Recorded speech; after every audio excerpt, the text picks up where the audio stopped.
ایک اور کیونکہ بہت سارے اس کے موقف تھے تمام، ایک میں نے نوٹ کر کے اس لیے رکھے ہیں کیونکہ ڈیجیٹل سپیس میں وہ ساری باتیں ہوئی ہیں، ان کا بہتر ہے جواب ڈیجیٹل سپیس میں ہی آئے، پروبیبلی یہ کہ اس سے زیادہ اس کی آؤٹ ریچ ہوگی۔ ایک اور یہ موقف سامنے آتا تھا کہ عمران ریاض خان کون ہیں، اور پچھلی جو حکومت تھی جیسے PMLN PDM کی گورنمنٹ جو تھی، ان کی طرف سے اکثر یہ ایک ویو آتا تھا کہ جب ان سے پوچھا جاتا تھا کہ صحافی عمران ریاض خان، کیونکہ ہم سب تمام ان کو صحافی کہہ کر اگر مخاطب کریں، یا جو بھی انٹرویور ہے اگر ان کو صحافی کہہ کر مخاطب کرے، تو سب سے پہلے تو سوال میں اس ایک لفظ کو پکڑ لیا جاتا تھا کہ عمران ریاض خان تو صحافی نہیں ہیں، اور کیونکہ ان کی ایک پارٹی یعنی پاکستان تحریک انصاف سے ان کی بہت زیادہ قربت ہے، انکلینیشن ہے، تو وہ تو صحافی نہیں ہیں۔ اور پھر اس پہ بات کی جاتی تھی کہ اچھا صحافی نہیں ہے تو وہ اینکر ہیں، پھر کہا جاتا تھا نہیں، اینکر بھی جو ہے وہ نان پارٹیزن ہوتا ہے یا نیوٹرل ہوتا ہے، اس کی کوئی سیاسی بہت سخت قسم کی انکلینیشن نہیں ہوتی ہے، تو وہ اینکر بھی نہیں ہے۔ پھر کوئی نیچے آ کے اور الگ الگ الفاظ کی ریپلیسمنٹ کر کے پھر بالآخر اس بات پہ کچھ اتفاق کیا جاتا تھا کہ چلیں ان کو یوٹیوبر کہہ لیتے ہیں، کیونکہ یوٹیوب پہ عمران ریاض خان ایک مقبول ترین ناموں میں سے ایک ہیں، خاص طور پر اگر ہم پاکستان کی بات کریں تو یہ بہت ایک اہم چیز تھی جس کے حوالے سے یہ ایک ری ایکشن آیا کہ وہ کیا ہیں، اور پھر اس کے اوپر یہی اس کا ایک جواب آتا تھا جو اکثر لوگ دیتے تھے کہ ایک انسان کا، ایک شخص کا لاپتہ ہو جانا، اور اس کے اس طرح سے لاپتہ ہونا کہ اس کے گھر والے پریشان ہیں، صوبے کی پولیس تک کہہ رہی ہے کہ ہمیں نہیں پتہ وہ کہاں ہے، عدالتیں پوچھ کے تنگ آ چکی ہیں کہ ان کے ویئر اباؤٹس بتائیں، تاریخ پہ تاریخ دی جا رہی ہے جس کو فلمی ڈائلاگ کی طرح لکھ لیا جاتا ہے، لیکن واقعتاً ایسا ہو رہا تھا کہ تاریخ پہ تاریخ دی جا رہی تھی لیکن اس کا کوئی حاصل نظر نہیں آ رہا تھا۔ اس شخص کے بارے میں آپ یہ کہہ رہے ہیں کہ اچھا چلیں ایک انسان تو ہے جو کہ لاپتہ ہے، وہی آپ کے لیے، کیونکہ آپ اگر ریاست کو ریپرزینٹ کر رہے ہیں، حکومت کو ریپرزینٹ کر رہے ہیں اور حکومت کے تمام تر پریویلیجز آپ کے پاس ہیں، تو آپ یہ نہیں کہہ سکتے ہیں، آپ کسی کی گمشدگی کو اس طرح سے بے معنی نہیں کر سکتے ہیں، اس کو بیلٹل نہیں کر سکتے ہیں کہ آپ اس بہت بڑی بات کو، اس کے گھر والوں کے لیے، اس کے عزیز و اقارب کے لیے کتنی بڑی بات ہے، آپ اس کو چھوٹا کر کے دکھائیں۔ ایک اس طرح کا بھی ایک ری ایکشن تھا جو کہ سامنے آیا، اور اس کے اوپر جتنا افسوس کیا جائے کم ہے۔ ایک اور ری ایکشن تھا جو کہ بالکل دوسری طرف کا تھا، کیونکہ اکثر صرف ایک طرف کے ری ایکشنز کی ہم بات کرتے ہیں، دوسری طرف کا جو ری ایکشن تھا وہ یہ آتا رہا، اور ابھی بھی یہ آ رہا ہے، بلکہ اب زیادہ آ رہا ہے۔ کچھ سائڈ جو PTI کی سائڈ ہے وہ شاید اس بات کو زیادہ اس پہ ایک زور دینے میں اپنا فائدہ سمجھتے ہیں کہ اگر وہ یہ دکھائیں کہ ایک شخص جو لاپتہ ہے یا جو کنفائنمنٹ میں ہے یا جو قید میں ہے، بندش میں ہے، اس کے حوالے سے یہ دکھایا جائے کہ وہ بہت زیادہ تکالیف سے، بہت زیادہ پرابلم سے گزر رہا ہے، اور شاید اس معاملے میں ایگزیجریٹ کرنا یا معاملے کو بڑھا چڑھا کر بتانے میں بھی کوئی حرج نہیں سمجھا جاتا۔ ایک میں نے اسی طرح کی ایک ٹویٹ پڑھی جس میں یہ بات کی گئی تھی کہ جی عمران ریاض خان ان کی تصویر لگا کے، کیونکہ بالکل ان کا جو ان کا جو آؤٹ لک ہے وہ بہت تبدیل ہوا ہے، یقیناً ان کے اوپر مشکلات کے پہاڑ ٹوٹے ہیں جو کہ ان کو دیکھ کر کوئی بھی شخص بتا سکتا ہے۔ تو ان کے آؤٹ لک کے اوپر ایک شخص نے تبصرہ کرتے ہوئے کہا جس کی وابستگی PTI سے تھی کہ ان کے ساتھ شاید کچھ ایسا ہوا ہو جیسے گوانتانامو بے میں انگریز کرتے ہیں اور امریکن کرتے ہیں اپنے دشمنوں کے ساتھ، اپنے ملک دشمنوں کے ساتھ۔ پھر انہوں نے اسی طرح کی ایک بات کی، ایک مووی کا انہوں نے حوالہ دیا، میں نے خاص وہ نوٹ کیا ہے، نیو یارک کا سن 2004 کی یہ فلم تھی، اور اس میں نتن مکیش، ایک انڈین مووی تھی، جان ابراہیم تھے، انہوں نے جان ابراہیم کا حوالہ دیا اور کہا کہ کیونکہ ان کو 9/11 اٹیکس کے سلسلے میں ان کو پکڑ لیا گیا تھا، تو اس کا حوالہ دیا گیا اس فلم کی جو سٹوری لائن تھی اس کے ساتھ۔ اس فلم میں یہ دکھایا گیا تھا کہ بہت ناروا سلوک جان ابراہیم کے ساتھ کیا گیا تھا، اس حد تک کہ اس فلم میں مطلب آپ بیان نہیں کر سکتے جس طرح کا ٹارچر دکھایا گیا تھا کہ ان کے ساتھ جس طرح کا ٹارچر امریکی فوج نے کیا، اور باقاعدہ یورینیٹ کیا جاتا تھا ان پہ سیکشولی ہراسمنٹ کے جو طریقے تھے وہ آزمائے جاتے تھے۔ تو یہ حوالہ باقاعدہ طور پر ایک شخص عمران ریاض خان کے حوالے سے دے رہا ہے، سچائی کو نہ جانتے ہوئے اور سچ کو نہ جانتے ہوئے کہ کیا تھا کیا نہیں تھا، نہ اس شخص کی پرائیویسی کا خیال کیا جا رہا ہے کہ جو اتنے عرصے کے بعد واپس اپنے گھر پہنچا ہے، صحیح سلامت، اللہ کا لاکھ لاکھ شکر ہے کہ وہ پہنچا ہے، نہ اس شخص کی پرائیویسی کا خیال کیا جا رہا ہے، نہ اس چیز کا خیال کیا جا رہا ہے کہ اگر اس کے فیملی کو یہ چیز وہ پڑھیں گے سنیں گے تو ان کو کتنا برا لگے گا، اس میں سچ کتنا ہے جھوٹ کتنا ہے، نہ اس بات کا کوئی پیرامیٹر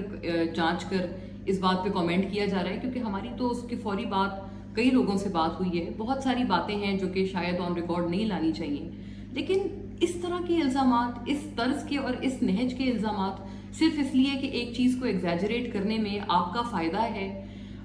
اس شخص کو کتنا برا لگے گا جو کہ اس قدر اذیت ایک جھیل کر آیا ہے کہ آپ اس کو ایسا دکھا رہے ہیں کہ وہ جیسے ان حالات میں خدا نہ خواستہ تھا۔ تو یہ دو اطراف کے ریاکشنز ہیں ناظرین، جو کہ پڑھ کر سن کر صرف اور صرف تکالیف ہوتی ہیں، اور شاید پرابلم یہ ہے کہ ہم جب اپنی سیاسی وابستگی کی بات کرتے ہیں تو ہم اس میں اس قدر آگے نکل جاتے ہیں کہ ہم ایک انسان کی جو بنیادی انسانیت کے جو پیرامیٹرز ہیں ان کو ہم لوگ بالائے طاق رکھ دیتے ہیں۔ ہر دفعہ یہ چیز ہوتی ہے آج کل کی، جب انتہائی پولرائزڈ ہمارا معاشرہ ہو چکا ہے سیاسی طور پر، آج کل یہ چیز ہر دوسرے کیس میں نظر آتی ہے کہ اب اس جو بھی ایک میٹر ہے اس کو اس حد تک اس کے اوپر پورٹرے کیا جائے، اس کو اس حد تک اس پہ بیانیے بنائے جائے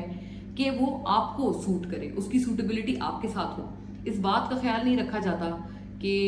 اس سے جو وہ افیکٹی ہے اس کو کیا تکلیف ہو رہی ہے، اس کو کیا اثر پڑے گا جب وہ اس چیز کو پڑھے گا، سنے گا، دیکھے گا، تو اس کے ذہن پہ اس کا کیا اثر ہوگا، اس کی کیفیت پہ اس کا کیا اثر ہوگا جو آلریڈی اتنی مشکلات جھیل کے آیا ہے۔ یہی اسی طرح کی کچھ ملتی جلتی چیز ہم نے دیکھی جب وہ معصوم بچہ عمار اپنے والد سے ملنے کے لیے تڑپتا رہا اور ہر طرح کی عرضی اس کے گھر والے کرتے رہے کہ خدا را اس کے والد کو اس سے ملوا دیا جائے، جو بھی اس والد کے اوپر اس کے چارجز ہیں وہ بالکل ہم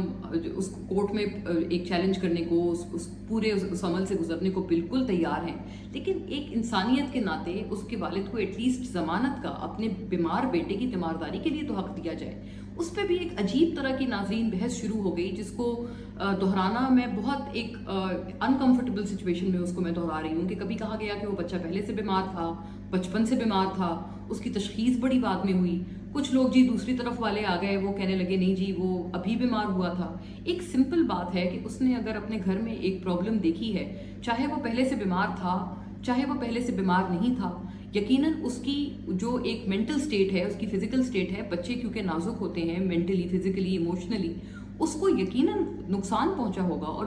جس بھی طرح سے جتنی بھی جو بھی اس کی ایک مینٹل یا فزیکل اس کی ایک سٹیٹ تھی، یا اس کا جو بھی ایک لیول تھا اس کی ذہنی کیفیت کا یا اس کی جسمانی کیفیت کا، اس بچے کی اس کیفیت میں گراوٹ آئی ہوگی جب اس نے اپنے والد سے وہ دور ہوا ہوگا، یا پھر جب اس نے اپنے گھر میں یہ دیکھا ہوگا کہ والد کو لے جانے کے باوجود بار بار کسی نہ کسی بہانے سے پولیس آ رہی ہے، چھاپے مار رہے ہیں۔ ان کے گھر والوں کے ساتھ کیا سلوک ہوا، اس کی ماں کے ساتھ، اس کی دادی کے ساتھ، وہ ایک علیحدہ بحث ہے، لیکن یقیناً ایک سچویشن تو اس بچے کی خراب ہوئی ہوگی، اس کو تو کوئی بھی تھوڑی سی بھی کامن سینس رکھنے والا شخص نہیں جھٹلا سکتا ہے۔ پھر بھی ایک بلا وجہ کسی بحث گویا چھیڑ دی گئی اس معاملے پہ کہ پہلے سے بیمار تھا وہ بچہ، نہیں یا وہ بچہ بعد میں بیمار ہوا، اور اس کے اوپر بھی بہت ساری باتیں اس کے والد کی فوٹیجز لگائی گئیں۔ اس کے والد کی فوٹیجز میں جو بھی چیز پرابلمٹک تھیں، جو بھی اس کا عمل تھا، کوئی بھی ذی شعور شخص اس کو انڈورس نہیں کر سکتا، اس کو صحیح نہیں کہہ سکتا، وہ سراسر غلط تھا۔ لیکن کیا وہ شخص اپنے بیمار بیٹے کے لیے بھی ضمانت تک کا اس کو انٹائٹلمنٹ اس کو حاصل نہیں تھی؟ یہ ایک بہت ضروری سوال ہے۔ اس ضروری سوال کے اوپر بہت کم لوگوں نے روشنی ڈالی، اور صرف اپنے ایک سیاسی مقصد کے لیے دونوں اطراف سے اس معاملے کو پلے اراؤنڈ کیا گیا، اور آج کل کی سچویشن میں جو بھی ایسا معاملہ آ رہا ہے اس کے ساتھ بدقسمتی سے یہی کیا جا رہا ہے۔ عمران ریاض خان بالآخر اپنے گھر واپس آ گئے ہیں، یقیناً ان کی جسمانی حالت اور جس طرح سے ان کو بولنے میں بے پناہ تکلیف کا سامنا ہے، وہ کیفیت بھی بالکل اس سے بہت بہت بدتر ہے کہ جس حالت میں ان کو لے جایا گیا تھا۔ اس کو بہتر کس طرح سے کرنا ہے، ان کو واپس اپنے پرانے اولڈ سیلف پر کس طرح سے لانا ہے، ہم سب کا یہ فوکس ہونا چاہیے۔ ان کی ویل بینگ کیا ہے، خدا را یہ نہ ہو کہ کل کو وہ کہیں اگر ان کی فیملی کے ساتھ وہ کہیں باہر نکلیں تو ان کو پھر سے ایک طرح سے یوٹیوبرز ان کو سٹارم کر دیں، یوٹیوبرز ان کے گھر جا کر بلا وجہ جا کر یا جہاں پر ان کو کہیں اگر دیکھ لیں تو ان کی پرائیویٹ سپیس میں اگر وہ ہیں تو ان کو انویٹ کرنے لگ جائیں، ان کے ساتھ فوٹو پہ اصرار کرنے لگ جائیں۔ عام لوگ بھی، ظاہر ہے ایک مقبول چہرہ ہے پاکستان کا، کوئی بھی شخص یہ کرے گا اور اگر کرنا چاہے تو ٹھیک ہے، اس میں کوئی قباحت نہیں، لیکن اس وقت جو پریزنٹ اسٹیٹ آف افیئرز ہے اس کے اوپر دھیان ہو اور ہر طرح سے یہ کوشش کی جائے کہ ہم اپنے کامنٹ سے، ہم اپنی باتوں سے، اپنے تجزیے سے کہیں اس شخص کو مزید تکلیف تو نہیں پہنچا رہے، کہیں اس کے عزیز و اقارب کو بھی تو مزید تکلیف نہیں پہنچا رہے، جو کہ ابھی بھی جن کے اوپر مشکلات کے کچھ پہاڑ ٹوٹے ہوئے ہیں۔ یہ بہت اہم بات ہے۔ اور ایک اور اس میں اہم بات ہے ناظرین، عمران ریاض خان صاحب کے حوالے سے یہ بھی ایک بات سامنے آئی، ایک ریئیکشن تھا، میں سوری مجھے یہ بات پہلے اس وقت کرنی چاہیے تھی، ایک ریئیکشن یہ بھی ان کے حوالے سے دیا جا رہا تھا کہ عمران ریاض خان صاحب پہلے جب اپنا وی لاگ کرتے تھے تو اس میں وہ لاپتہ افراد کے حوالے سے کہہ چکے تھے کہ جی انہوں نے کچھ تو کیا ہوگا، ریاست کے خلاف کچھ نہ کچھ کیا ہوگا، ایسے ہی تو کوئی لاپتہ نہیں ہوتا، کچھ نہ کچھ تو ان کے معاملات ہوتے ہیں جو ٹیڑھے ہوتے ہیں۔ ٹھیک ہے، انہوں نے یہ بات کی تھی، شاید انہوں نے بہت ساری چیزوں کو جانتے ہوئے نہ جانتے ہوئے یہ والی بات کی، کس فریم آف مائنڈ میں کی، لیکن ان کی یہ غلط بات تھی، ان کو یاد بھی کرانا چاہیے، ان کی اصلاح بھی کرنی چاہیے۔ لیکن کیا یہ وقت درست ہے ان کی اصلاح کرنے کے لیے جب وہ شخص 7 الفاظ پر مبنی ایک جملہ 1.5 منٹ میں ادا کر رہا ہے؟ تو کیا یہی وقت آپ کو ملا ہے کہ آپ ان کی اصلاح کر رہے ہیں؟ کسی چیز کا جسے کہتے ہیں نا،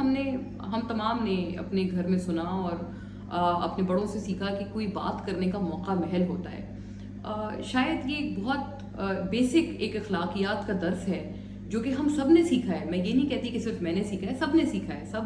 اور میرے سے کئی بہتر سیکھا ہے۔ اس کے باوجود بھی مجھے یہ چیز دیکھ کے افسوس ہوتی ہے کہ شاید ہم اپنے کچھ پرسنل ایشوز کو لے کر اس قدر آگے نکل جاتے ہیں کہ اس بیسک قدر کا، اس اخلاقی قدر کا ہم خیال نہیں رکھتے کہ کوئی چیز، کوئی بات کرنے کا بڑا ایک دم روکتے تھے کہ بھئی آپ یہ والی بات اس جگہ نہ کریں، کوئی موقع محل دیکھ کے بات کرنی چاہیے، بات بالکل صحیح ہو، 200% صحیح کیوں نہ ہو، لیکن کسی چیز کا کوئی موقع ہوتا ہے، کوئی محل ہوتی ہے، کوئی جگہ ہوتی ہے۔ یہ وقت نہیں ہے کہ آپ عمران ریاض خان کی پچھلی ویڈیوز لگا کر ان کو بتائیں کہ اچھا جی تم تو لاپتہ ہو گئے، پہلے تو تم جو لاپتہ افراد تھے ان کے حوالے سے یہ باتیں کرتے تھے۔ بالکل غلط کیا انہوں نے، اور شاید اسی طرح کی چیز مجھے یاد ہے ارشد شریف صاحب کے حوالے سے بھی لگائی گئی تھی، جب ان کا اور ابصار عالم کا ایک اسپیٹ تھا، اور اس وقت ارشد شریف صاحب گولی لگنے کے حوالے سے ٹویٹ کرتے تھے ابصار عالم کی، اور اس کے اوپر وہ ایک مزاحیہ انداز میں اس پہ ٹویٹ کرتے تھے۔ خدا را خوف کریں وہ لوگ جو ارشد شریف صاحب کی شہادت کے بعد پھر ان کو یہ باتیں یاد کرا رہے ہیں۔ کتنی یہ تلخ بات ہے، بلکہ اس شخص کا ظرف ہے کہ ابصار عالم جن کے حوالے سے یہ بات وہ کرتے تھے، انہوں نے سب سے پہلے وہ لوگ تھے جنہوں نے ارشد شریف صاحب کے گھر جا کر ان کے گھر والوں سے افسوس کیا تھا اور اظہار یکجہتی کیا تھا ان کی شہادت کے بعد۔ ابصار عالم ان کچھ اشخاص میں سے ایک تھے جو اس معاملے میں بالکل پہل کر ان کے گھر گئے تھے۔ تو وہ شخص اس قدر ایک بڑے پن کا مظاہرہ کر رہا ہے، لیکن جو دیگر لوگ ہیں وہ اس قدر چھوٹے پن کا مظاہرہ کر رہے ہیں کہ جب وہ شخص اللہ معاف کرے شہید ہو گیا ہے، اس پہ ظلم کر کے اس کو شہید کیا گیا ہے اور اس کا معاملہ چل رہا ہے ابھی، تمام تر چیزیں، نہ کہ یہ کہ آپ یہ پریس کریں کہ اس کے معاملے کی انویسٹیگیشنز ہوں اور فوری طور پر سچائی کا پتہ لگایا جائے، آپ اس کو یاد کرا رہے ہیں کہ جی اس کے عزیز و اقارب کو، اس کی فیملی کو آپ سب کو یاد کرا رہے ہیں کہ جی یہ کیا باتیں کرتے تھے۔ تو یہ ایک بڑا افسردہ مقام ہے جو انفارچونیٹلی اس وقت ہماری سیاست میں بہت زیادہ ایک بڑھ چڑھ کر سامنے آ رہا ہے۔ انشاءاللہ کسی اور موقع پہ ضرور بات ہوگی، کسی اور ایشو کے حوالے سے، کسی اور معاملے کے حوالے سے آپ سے دل کا حال کہیں گے۔ ابھی کے لیے شکریہ اور تھینک یو فار واچنگ اس، بائے بائے۔